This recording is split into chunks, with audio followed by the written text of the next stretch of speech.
question about information asymmetry.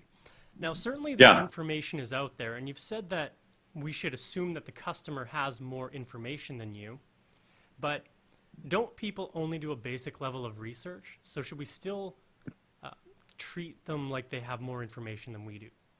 Well, I'm not saying you necessarily have to treat them like you have more information. I think you have to assume that you don't necessarily have an information advantage, that you're not going to have any kind of edge over your customer by having access to information.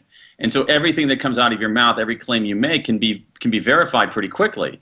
And if something that comes out of your mouth turns out not to be the truth, it's easily found out, and your credibility is destroyed.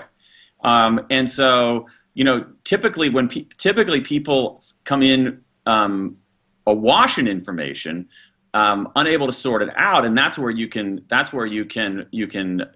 play a role. They're not sure which information is important, which information is not, and that's where I think people in sales can play a really, really vital role. That's where you clarify, and that's where you become the problem solver. Yeah. So what are some of these questions that people need to ask, or that we need to ask, in order to become more clear? What are some of the strategies for clarity? Well, there are all kinds of things. I mean, one of them is, part of it is, there's some interesting research on how you frame messages and things like that. So, for instance, we tend to think that giving people lots of choices, wow, look at all the choices you have, is effective, but it turns out not to be. Perhaps not that surprisingly, that sometimes limiting people's choices is a much better option. That is, they'll be able to access it more, they'll be able to process it more fluently. There is some interesting research out of Stanford showing that instead of hiding blemishes on otherwise very strong offerings, we should actually point them out. That if something isn't perfect, we should point out a blemish, because people will compare that small blemish to the wider appeal of it, and it actually can make the offering more attractive. There's some other fascinating research. I still am wrapping my mind around it. If you think about job interviews, or even, for your audience, entrepreneurs pitching funders, is that people are very, very receptive to potential. Emphasizing potential actually ends up being very persuasive in ways that really, really, really surprised me. There's well-known research showing that people are extremely loss averse. So framing something as a loss can sometimes be more persuasive than framing something as a gain. So there's all kinds of things where we can get a little bit. I happen to think there's some fascinating research showing. I love this research showing that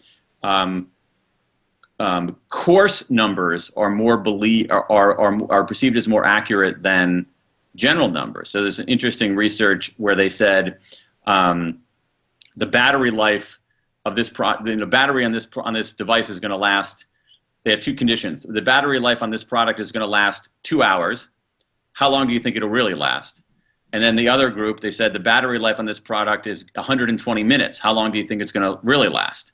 And the people who were given 120 minutes always predicted that it would last longer, because they figured that more coarse number rather than that general number meant that it was actually more accurate. So there's a lot of really, really interesting stuff that can help us frame our messages a little bit better, do it in an ethical way. But again, the key point here is, can we see other people's perspective?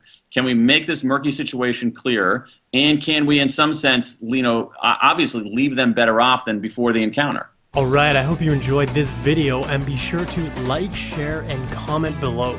Subscribe to this channel for more interviews, and if you want to go further and be live on the interviews, you can go to mmt.tv/live to find out how. Like on Facebook and follow on Twitter to ask your questions, and be sure to get on the mailing list. Go to mmt.tv to get access to all the things that are not contained in these interviews. All the links are mentioned below, and until next time, break the rules, change the game, and be a rock star.